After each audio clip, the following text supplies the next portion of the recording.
Good morning, guys.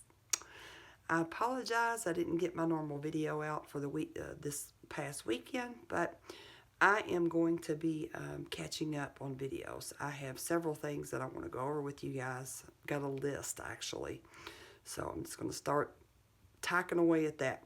I want to talk about Valplast and flexible dentures today. Okay, there's something that came up in my group. And I had made a note to do a video for you guys, and I'll get to that a little later in the video. But Valplast is a flexible base resin ideal for partial or unilateral restorations. There are some pros and cons, okay? One, here's some of the pros. They are more comfortable for chewing and speaking. They are very durable. The website I looked at says Valplast offers a lifetime warranty for fractures and breaks. The material doesn't absorb odors and stains. That's something that I have noticed with my acrylic snap-in. I am a big garlic and onion and buffalo sauce lover, and a lot of times when I eat stuff like that, that absorbs into this acrylic, and it doesn't come out for a day or two after I've eaten it.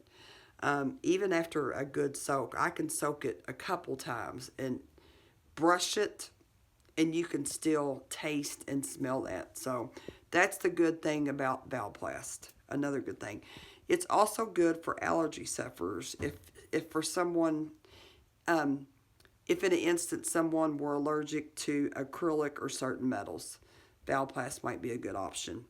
The website said it's better aesthetically and can be an excellent transitional restoration during implant healing.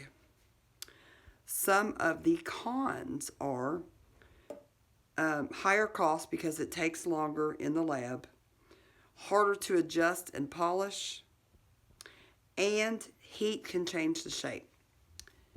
That is the thing that I want to talk about, heat changing the shape.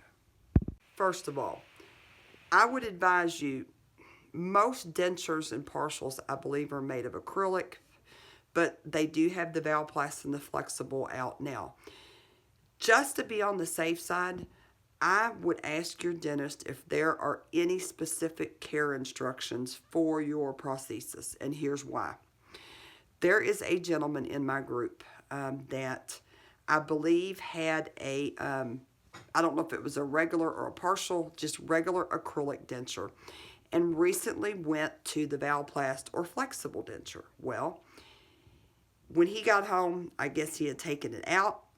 He did the same exact care instructions for that flexible or Valplast as he had done for the acrylic, which was soaking it in hot tap water.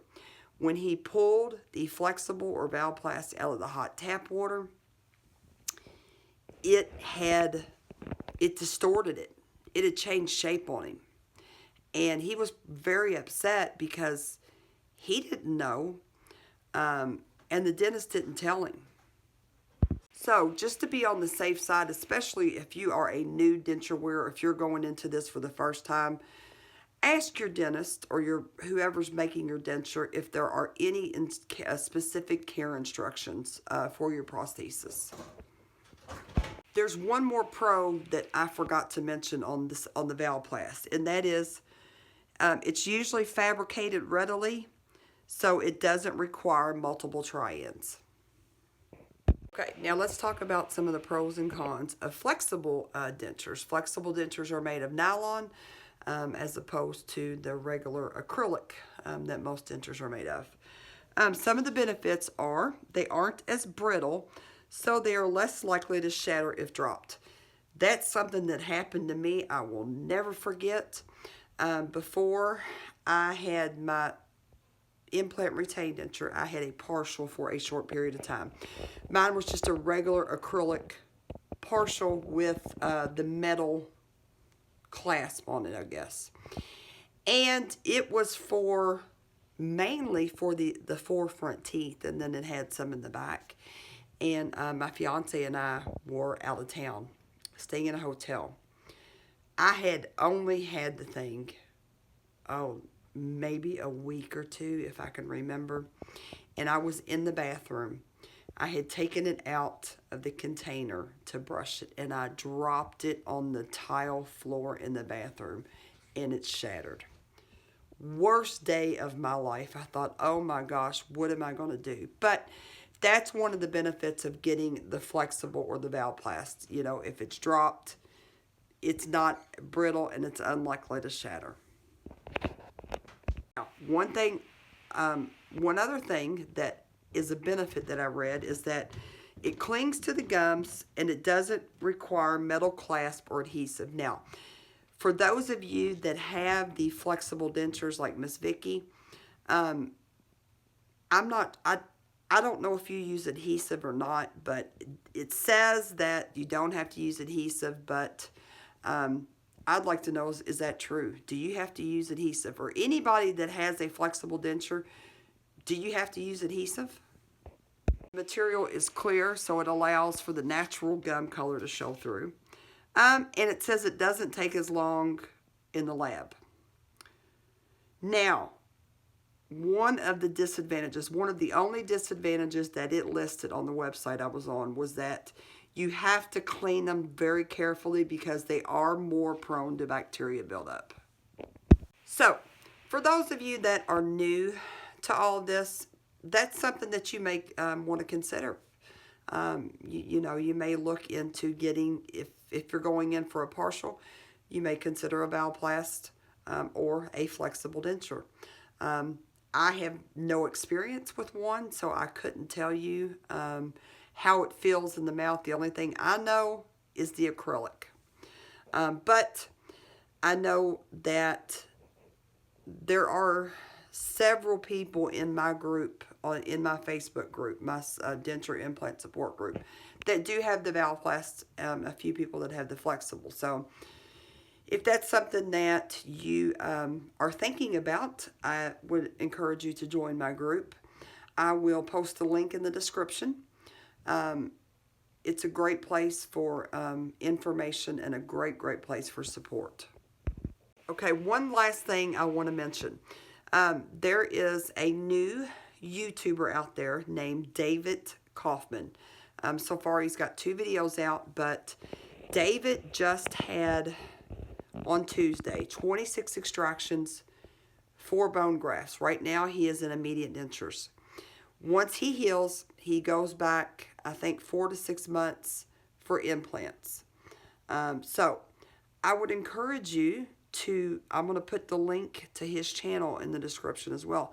I would encourage you to subscribe to him and follow him. He has some various health issues as well.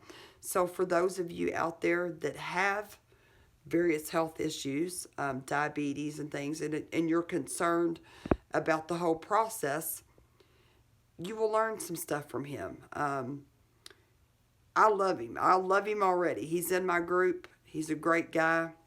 And he did a video prior to his surgery, and then he just did a video yesterday with an update on how he was doing. For the other denture YouTubers, please go and show him some support. I know I myself received a lot of love and support and encouragement when I first started, and I make it a point to reach out to other people that decide to vlog and support them and show them love and encouragement. This is not an easy thing to do. It's not easy going through the extraction denture process in the first place. And then putting yourself out there on camera is a totally different thing. So show him some love and support, please. That's all I have for this video. I hope you guys have a great Friday. Have a great weekend. I am going to go ahead and work on another video and get that posted today as well. So 2 videos in one day. You guys have a great day.